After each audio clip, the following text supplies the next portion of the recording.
Hello friends, study with शिखर पर आपका स्वागत है। और आज के इस वीडियो में हम देखने वाले हैं जीके के 40 महत्वपूर्ण प्रश्न। तो वीडियो को लास्ट तक जरूर देखिए। और आज का पहला क्वेश्चन है यहाँ पर, संसद का स्थायी सदन है राज्यसभा, लोकसभा, उपर्युक्त दोनों या इनमें से कोई नहीं। तो स्थायी सदन की बात करें तो दोस्तों इसका राइट आंसर हो जाएगा राज्यसभा।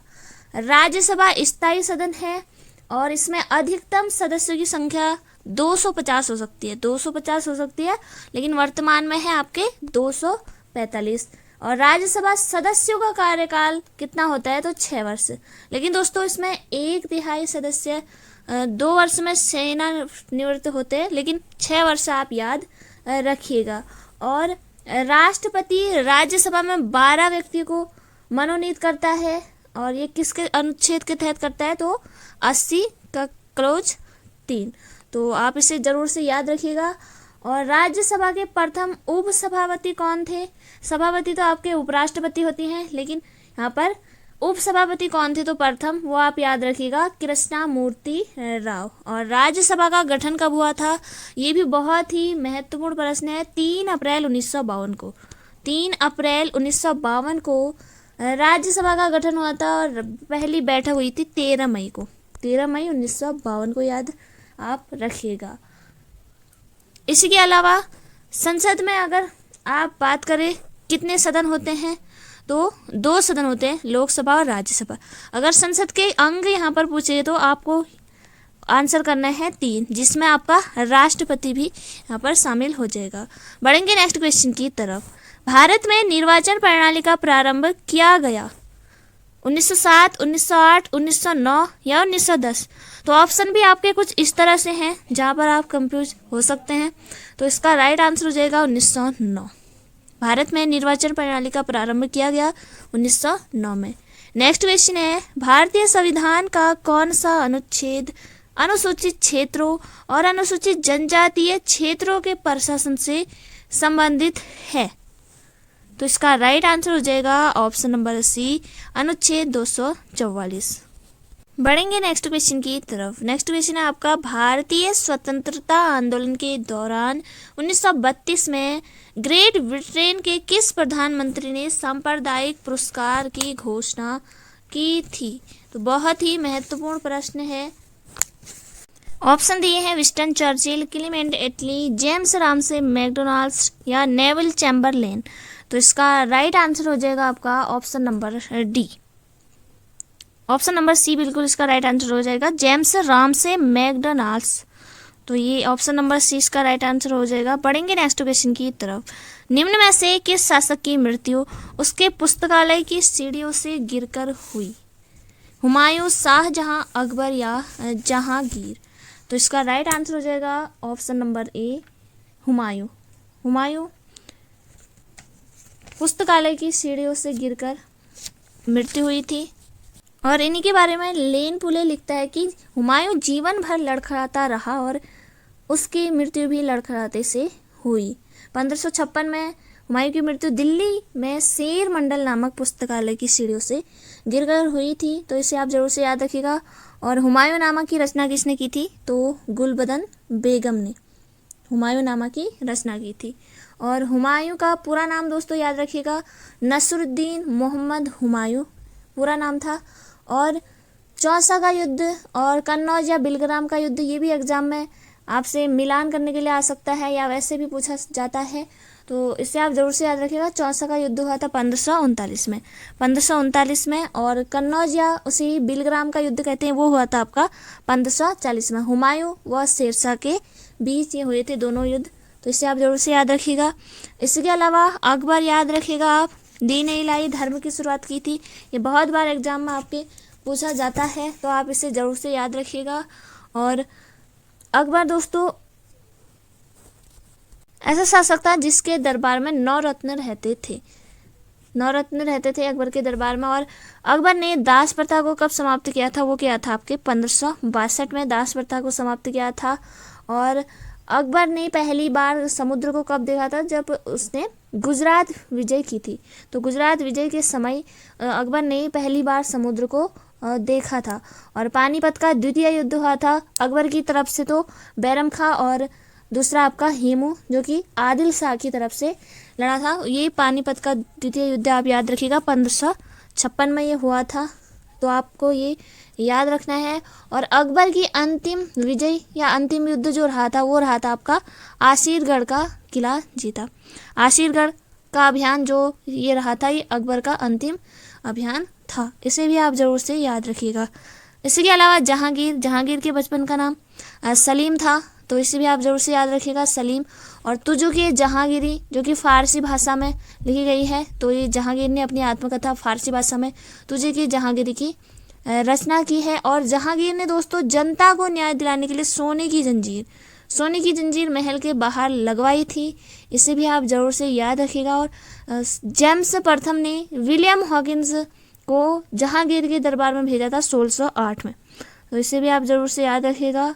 इसी के अलावा यहाँ पर है शाहजहां, तो शाहजहां खुर्रम जहांगीर का पुत्र, और माता का नाम था जगत गोसाई। और शाहजहां का पूरा नाम आप याद रखिएगा अबुल मुजफ्फर साहबुद्दीन मोहम्मद शाहजहां, अबुल मुजफ्फर साहबुद्दीन मोहम्मद शाहजहां, तो इसे आप जरूर से याद रखिएगा। और शाहजहां ने मयूर सिंहासन का निर्माण किया था, मयूर सिंहासन शाहजहां ने। और स्थापत्य कला का स्वर्ण युग कहा जाता है शाहजहां के काल को, और संगमरमर का काल भी कहा जाता है शाहजहां के ही शासन काल को, तो इसे आप जरूर से याद रखिएगा। बढ़ेंगे नेक्स्ट क्वेश्चन की तरफ। किस युद्ध में मोहम्मद गौरी ने कन्नौज के राजा जयचंद को हराया था? कन्नौज के राजा जयचंद को हराया था, तो यह हराया था चंदावर के युद्ध में। चंदावर के युद्ध में मोहम्मद गौरी ने कन्नौज के राजा जयचंद को हराया था, और ये युद्ध हुआ था 1194 में। 1194 में ये हुआ था। और मोहम्मद गौरी दोस्तों संस बनी वंश का था, और जो गजनी का शासक बना था। और इसका उद्देश्य दोस्तों याद रखिएगा भारत में तुर्की सत्ता स्थापित करना था। और मोहम्मद गौरी के ही एक सेनापति था बख्तियार खिलजी, जिसने नालंदा एवं विक्रमशिला विश्वविद्यालय को नष्ट कर दिया था, इसे भी आप जरूर से याद रखिएगा। और मोहम्मद गौरी के जो सिक्के हैं उन पर देवी लक्ष्मी की आकृति बनी है, ये भी एग्जाम में पूछा जाता है, तो इसे आप जरूर से याद रखिएगा। और गजनी जाते समय इसकी दैमक नामक स्थान पर मोहम्मद गौरी की हत्या हो गई थी, इसे भी आप जरूर से याद रखिएगा। और मोहम्मद गौरी ने भारत पर प्रथम आक्रमण कब किया था? तो इसे भी आप जरूर से याद रखिएगा 1175 ईस्वी में मुल्तान पर किया था, जो कि इसकी पहली विजय थी। बढ़ेंगे नेक्स्ट क्वेश्चन की तरफ। नायक समिति का संबंध किससे है? भारी उद्योग, कुटीर उद्योग, लघु उद्योग या उपयुक्त सभी? तो इसका राइट आंसर हो जाएगा यहाँ पर उपयुक्त सभी नहीं होगा, ऑप्शन नंबर सी बिल्कुल सही है। लघु उद्योग से संबंधित है नायक समिति। नेक्स्ट क्वेश्चन है यहाँ पर, गौतम बुद्ध द्वारा अपना प्रथम वर्षावास कहाँ व्यतीत किया गया? गौतम बुद्ध द्वारा अपना प्रथम वर्षावास कहाँ व्यतीत किया गया? तो मोस्ट इम्पोर्टेंट क्वेश्चन है, इसका राइट आंसर हो जाएगा ऑप्शन नंबर डी, सारनाथ में प्रथम वर्षावास किया था सारनाथ में, और यहाँ ये 1 साल रहे थे। और गौतम बुद्ध के बारे में आप जरूर से याद रखिएगा, लाइट ऑफ एशिया कहा जाता है इन्हें। और इनका जन्म हुआ था कपिलवस्तु की लुम्बिनी में, और माता का नाम महामाया और शुद्धोदन इनके पिता का नाम, इसे भी आप जरूर से याद रखिएगा।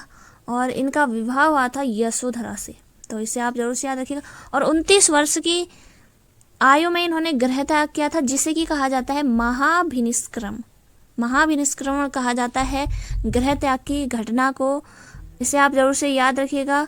और इन्हें ज्ञान की प्राप्ति हुई थी निरंजना नदी या इसे पुनपुन नदी कहा जाता है, पीपल वृक्ष के नीचे, या इसे ही बोधि वृक्ष कहा जाता है, तो इसे भी आप जरूर से याद रखिएगा। बैसाख पूर्णिमा के दिन इन्हें ज्ञान की प्राप्ति हुई थी, और ज्ञान की प्राप्ति के बाद ये जाने गए दोस्तों तथागत या संबोधि, इसे आप जरूर से याद रखिएगा। और शाक्य मुनि ये नामों से ये जाने गए थे।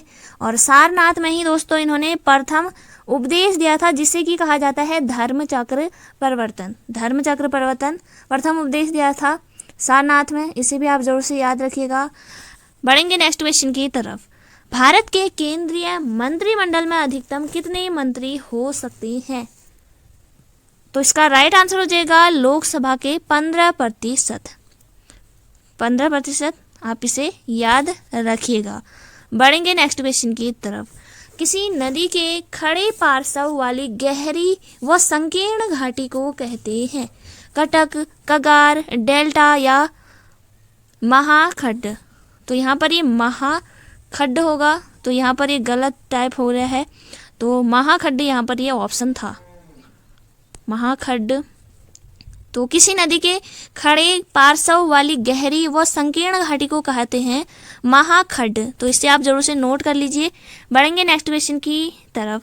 निरपसिपेहर नामक रचना किसकी है? निरपसिपेहर नामक रचना किसकी है? तो इसका राइट आंसर हो जाएगा अमीर खुसरो। अमीर खुसरो, यहाँ पर खुसरो हो यहाँ पर होगा, तो यहाँ पर ऑप्शन नंबर डी बिल्कुल सही हो जाएगा आपका। और मूल नाम अबुल हसन। अमीर खुसरो का मूल नाम अबुल हसन इनका मूल नाम था। और सितार तबले का आविष्कारक माना जाता है, सितार और तबले का आविष्कारक माना जाता है। और अन्य रचनाएं हैं तुगलकनामा या तारीख अलाई और आवाज़ ए खुरासानी, ये अमीर खुसरो की रचना है। और अबुल फजल की रचना है दोस्तों आईने अकबरी, अबुल फजल की है, तो इसे आप ज़रूर से याद रखिएगा। और पद्मावत अखरावट ये मलिक मोहम्मद जैसी द्वारा लिखी गई है रचना है। बढ़ेंगे नेक्स्ट क्वेश्चन की तरफ। बिहार के सुल्तानगंज से मिली बुद्ध की खड़ी प्रतिमा किस वंश से संबंधित है? बहुत ही महत्वपूर्ण प्रश्न है यहाँ पर। बिहार के सुल्तानगंज से मिली बुद्ध की खड़ी प्रतिमा किस वंश से संबंधित है? गुप्त, मौर्य, पल्लव या सोलंकी। तो इसका राइट आंसर हो जाएगा गुप्त वंश से संबंधित है, तो ऑप्शन नंबर ए आपका राइट आंसर हो जाएगा। गुप्त वंश के संस्थापक कौन थे? तो गुप्त वंश की संस्थापक या स्थापना की थी श्रीगुप्त। एग्जाम में पूछा जा सकता है, तो इस तरह के क्वेश्चन आपके एग्जाम में पूछे ही जाते हैं, तो इसे आप जरूर से याद रखिएगा। जिस तरह से पल्लव वंश के बारे में पूछा जाता है कि पल्लव वंश की स्थापना किसने की थी, तो सिंह विष्णु ने की थी पल्लव वंश की स्थापना। मौर्य वंश की स्थापना की थी चंद्रगुप्त मौर्य ने। नंद वंश के अंतिम शासक जो कि घनानंद था, उसे पराजित करके मौर्य वंश की नींव डाली थी, तो इसे आप जरूर से याद रखिएगा। और ये सुल्तानगंज, बिहार के सुल्तानगंज से मिली बुद्ध की खड़ी प्रतिमा, ये किससे संबंधित है? तो गुप्त काल से ये संबंधित है, तो इसे आप जरूर से याद रखिएगा। बढ़ेंगे नेक्स्ट क्वेश्चन की तरफ। फिलोसफी ऑफ द बॉम्ब की रचना किसने की? फिलोसफी ऑफ द बॉम्ब की रचना किसने की थी? तो इसका राइट आंसर हो जाएगा भगवती चरण बोहरा। भगवती चरण बोहरा, ऑप्शन नंबर सी।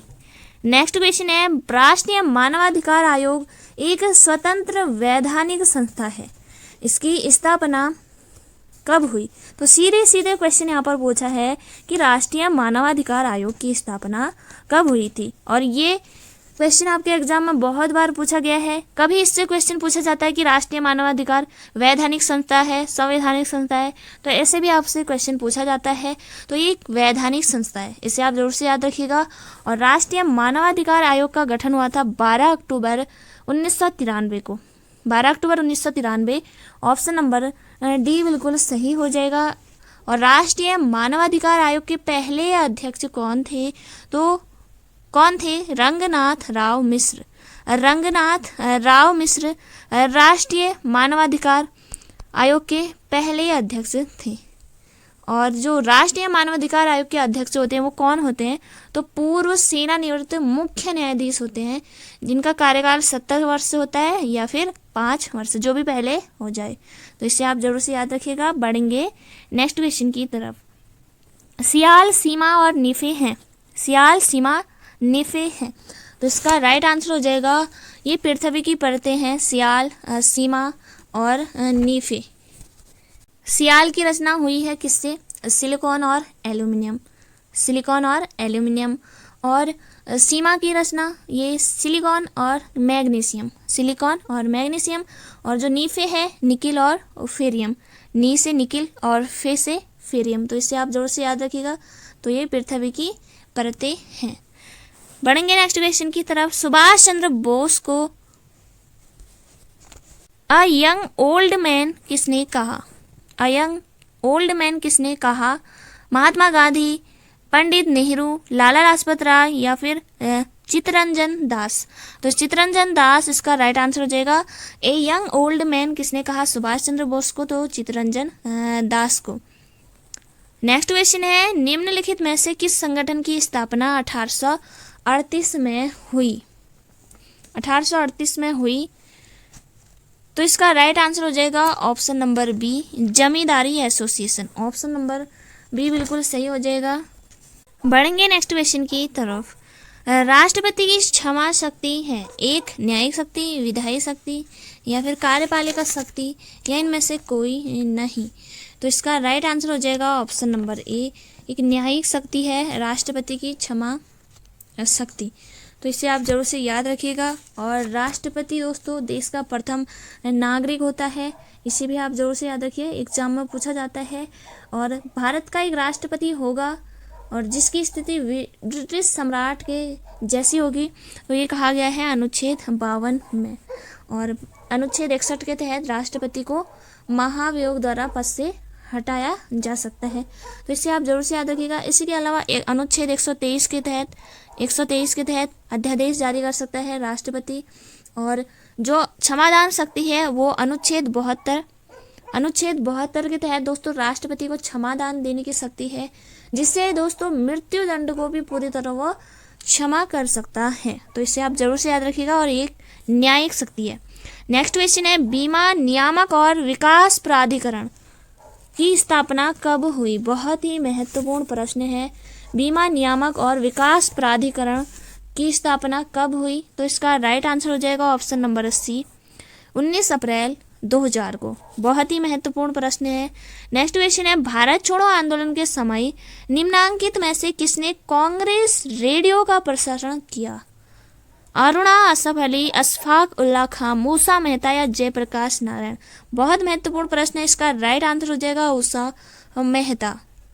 तो 20 क्वेश्चन यहाँ पर हो चुके हैं, 20 क्वेश्चन और बचे हैं दोस्तों, वीडियो को लास्ट तक जरूर देखिएगा। नेक्स्ट क्वेश्चन है यहाँ पर, वाईफाई का विस्तार है wide fidelity, wireless flow, wireless fidelity या उपयुक्त सभी? तो इसका राइट आंसर हो जाएगा wireless fidelity, option number C. Next question है, कौन सा स्टील कारखाना भारत की स्वतंत्रता से पहले स्थापित किया गया? जमशेदपुर, भिलाई, बोकारो या फिर राउरकेला? तो इसका राइट आंसर हो जाएगा जमशेदपुर। 1907 में दोस्तों यहाँ पर जमशेदपुर में Tata iron and steel company या टिस्को की स्थापना हुई थी, इसे आप जरूर से याद रखिएगा। इसी के अलावा यहाँ पर है आपका भिलाई, बोकारो, भिलाई और राउरकेला जो है दोस्तों, इसकी स्थापना हुई थी द्वितीय पंचवर्षीय योजना के दौरान। और जो बोकारो है ये रूस के सहयोग से हुई थी 1964 में। ये द्वितीय पंचवर्षीय योजना के दौरान ही हुई थी इनकी स्थापना, रूस के सहयोग से तो हुई थी आपके बोकारो इस्पात संयंत्र की स्थापना, इसे आप जरूर से याद रखिएगा। नेक्स्ट क्वेश्चन है, डॉट द्वारा भारतीय संविधान से संपत्ति का अधिकार विलोपित किया गया? 40वें संविधान, 44वें संविधान संशोधन या 71वें संविधान संशोधन या 86वें संविधान संशोधन? तो इसका राइट आंसर आपका हो जाएगा ऑप्शन नंबर बी, 44वें संविधान संशोधन द्वारा भारतीय संविधान से संपत्ति का अधिकार विलोपित किया गया और इसे रखा गया 300A में। नेक्स्ट क्वेश्चन है, भारतीय गंगीय मैदान को दक्षिण पठार से विभक्त करने वाली पर्वत श्रृंखला कौन सी है? तो इसका राइट आंसर हो जाएगा विंध्य, ऑप्शन नंबर डी, जो कि भारतीय गंगीय मैदान को दक्षिण पठार से विभक्त करती है। नेक्स्ट क्वेश्चन है, उस भारतीय प्रधानमंत्री का नाम बताइए जिन्होंने संसद में घोषणा की थी कि वह मंडल आयोग की सिफारिशों को लागू कर देंगे। इस घोषणा से भारत में देशव्यापी विरोध शुरू हो गया। तो सीधे यहाँ पर क्वेश्चन है कि मंडल आयोग की सिफारिशों को लागू करने की घोषणा की थी, तो ये की थी ऑप्शन नंबर बी बिल्कुल सही हो जाएगा, वीपी सिंह। नेक्स्ट क्वेश्चन है, किस बौद्ध साहित्य में महात्मा बुद्ध के नैतिक एवं सिद्धांत से संबंधित प्रवचन संकलित हैं? विनय पिटक, सुत्त पिटक या अभिधम्म पिटक? तो इसका राइट आंसर हो जाएगा अभिधम्म पिटक। तो ये संबंधित है वो महात्मा बुद्ध के नैतिक एवं सिद्धांत से संबंधित प्रवचन इसमें है। नेक्स्ट क्वेश्चन, व्यापक परमाणु निषेध संधि का मुख्यालय स्थित है। बहुत ही महत्वपूर्ण प्रश्न है। व्यापक परमाणु निषेध संधि का मुख्यालय है आपका वियना में, वियना ऑप्शन नंबर ए। और हेग में आपका है अंतर्राष्ट्रीय न्यायालय का मुख्यालय हेग, आप इसे आप जरूर से याद रखिएगा। नेक्स्ट क्वेश्चन है, भारत के संविधान के अंतर्गत विषय तथा संबंधित सूची के बारे में निम्न युग्मों में एक सुमेलित नहीं है। जन स्वास्थ्य राज्य सूची, वन समवर्ती सूची, शेयर बाजार समवर्ती सूची या डाकघर बचत बैंक संघीय सूची। तो इसका राइट आंसर हो जाएगा जन स्वास्थ्य राज्य सूची, बिल्कुल सही है। और वन समवर्ती सूची ये भी बिल्कुल सही है। डाकघर बचत बैंक ये संघीय सूची ये भी बिल्कुल सही है। तो यहाँ पर सुमेलित जो नहीं है वो है आपका शेयर बाजार। नेक्स्ट क्वेश्चन है, लोयस का पठार है, लोयस का पठार है नदीकृत, पवनीकृत, जलकृत या हिमानीकृत। तो बहुत इंपॉर्टेंट प्रश्न है। तो ऑप्शन नंबर इसका बी बिल्कुल सही हो जाएगा, पवनीकृत। नेक्स्ट क्वेश्चन है, जब भारत सरकार अधिनियम 1935 अधिनियमित किया गया था तब भारत के गवर्नर जनरल कौन थे? Lord Wellesley, lord Lytton, lord Willingdon या फिर लॉर्ड इरविन। तो इसका राइट आंसर हो जाएगा option number C, Lord Willingdon. Lord Willingdon इसे आप जरूर से याद रखिएगा। 1935 अधिनियम के समय ये भारत के गवर्नर जनरल थे। और दोस्तों इन्हीं के समय हुआ था पूना समझौता। ये इनका कार्यकाल देखें तो 1931 से 1936 तक इनका कार्यकाल रहा था। इनके बीच में जो जो घटना हुई, सबसे पहले तो ये आप याद रखिएगा पूना समझौता 1932 में हुआ था, जो कि इन्हीं के कार्यकाल के बीच आपको देखना है आता है। पूना समझौता 1932 में गांधी और अंबेडकर के बीच। इसी के अलावा देहरादून में ही आप देख लीजिए 1932 में हुई थी स्थापना किसकी? तो इंडियन मिलिट्री एकेडमी की। इंडियन मिलिट्री एकेडमी IMA की स्थापना हुई थी देहरादून में 1932 में। तो उस समय ये भारत के गवर्नर जनरल थे। तो इसे आप जरूर से याद रखिएगा। और द्वितीय गोलमेज सम्मेलन भी इन्हीं के समय हुआ था और द्वितीय गोलमेज सम्मेलन में ही गांधी जी ने भी भाग लिया था। इसे आप जरूर से याद रखिए। बढ़ेंगे नेक्स्ट क्वेश्चन की तरफ। सुपरनोवा क्या है? सुपरनोवा क्या है? ब्लैक होल, पुच्छल तारा, विस्फोटी तारा या इनमें से कोई नहीं। तो ये है आपका विस्फोटी तारा, option number C. Next question है, गुप्त वंश के पतन का कारण। पहला ऑप्शन है आपसी झगड़े, हूण आक्रमण, अयोग्य उत्तराधिकारी या उपरोक्त सभी। तो इसका राइट आंसर हो जाएगा उपरोक्त सभी। आपसी झगड़े भी, हूण आक्रमण भी और अयोग्य उत्तराधिकारी ये गुप्त वंश के पतन के कारण है। तो इसे आप जरूर से याद रखिएगा। बढ़ेंगे नेक्स्ट क्वेश्चन की तरफ। तो नेक्स्ट क्वेश्चन है यहाँ पर, किस वाकाटक नरेश की तुलना अजंता लेखों में इंद्र व विष्णु से की है? प्रवरसेन प्रथम, प्रवरसेन द्वितीय, विंध्य शक्ति या रुद्रसेन। तो वाकाटक नरेश जिसकी तुलना इंद्र एवं विष्णु से की गई है अजंता लेखों में। तो इसका राइट आंसर हो जाएगा ऑप्शन नंबर सी, विंध्य शक्ति। विंध्य शक्ति आप इसे जरूर से याद रखिएगा। बढ़ेंगे नेक्स्ट क्वेश्चन की तरफ। प्रथम गोलमेज सम्मेलन में भाग नहीं लिया था। प्रथम गोलमेज सम्मेलन में भाग नहीं लिया था TP सप्रू, सरदार संपूर्ण सिंह, भीमराव अंबेडकर या महात्मा गांधी। तो इसका राइट आंसर हो जाएगा महात्मा गांधी ने, option number D. Next question है, न्यायाधीश सर सिडनी रॉलेट की रिपोर्ट के आधार पर रॉलेट एक्ट केंद्रीय विधान परिषद में कब पारित किया गया? तो ये किया गया था दोस्तों, इसका राइट आंसर हो जाएगा 17 मार्च 1919 को। 17 मार्च 1919 को रॉलेट एक्ट केंद्रीय विधान परिषद में पारित हुआ था और इसे ही नौ दलील कहा जाता है इस कानून को। और इसमें संदेह के आधार पर गिरफ्तार किया जा सकता था। नेक्स्ट क्वेश्चन है, गांधी द्वारा स्थापित हरिजन सेवक संघ के संस्थापक अध्यक्ष थे। हरिजन सेवक संघ के संस्थापक अध्यक्ष कौन थे? तो इसका राइट आंसर हो जाएगा घनश्याम दास बिड़ला। बहुत ही महत्वपूर्ण प्रश्न है, जरूर से नोट करिएगा। घनश्याम दास बिड़ला हरिजन सेवक संघ के संस्थापक अध्यक्ष थे, और गांधी द्वारा इसकी स्थापना की गई थी।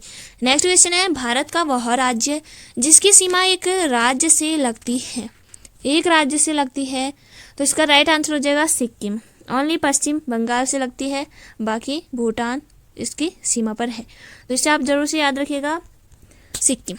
नेक्स्ट क्वेश्चन है, कुल्लू घाटी किन के बीच स्थित है, कुल्लू घाटी किन के बीच स्थित है, तो इसका राइट आंसर हो जाएगा लद्दाख और पीर पंजाल के बीच, पीर पंजाल और लद्दाख के बीच स्थित है कुल्लू घाटी, तो ऑप्शन नंबर बी बिल्कुल सही हो जाएगा।